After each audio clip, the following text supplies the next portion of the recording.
Crypt the Necrodancer is a music-based dungeon crawler, currently in early access on Steam. In addition to using a keyboard, it also allows people to use a DDR pad to hack and slash their way through dungeons.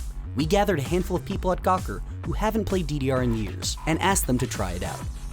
You think about that moment when DDR was all-consuming. It was one of these really big games in the arcades, and that moment is so far gone now. It was so specific. It was like, okay, everybody's doing it, and now everybody's not. The last time I played DDR was probably the last time I was at a Dave & Buster's, which is God knows how long, years.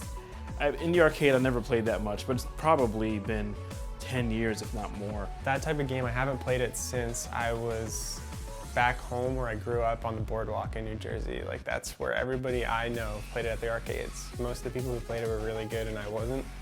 And I avoided it. I admired from afar. It turns out actually playing the game with a dance pad is really, really fun. If you're used to playing DDR, you're just waiting for the arrow prompts, right? You're listening to the music and you're watching the screen and you're trying to figure out where your feet should go next. With this, you can go wherever you want as long as it's on the beat, and you can attack on the beat too. So it was a little bit like, oh, okay, I have more freedom here, but I also need to figure out where I'm going and what the threats are.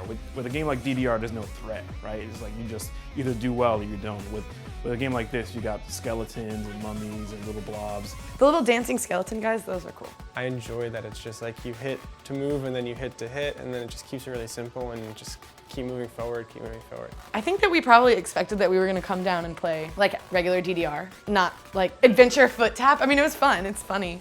It's funny to think about.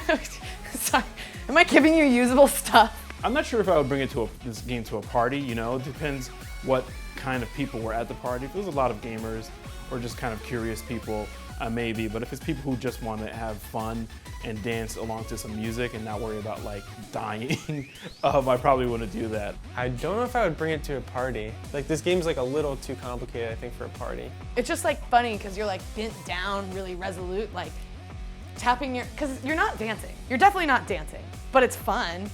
Adventure Foot Tap is currently available on Steam for PC, Mac, and Linux.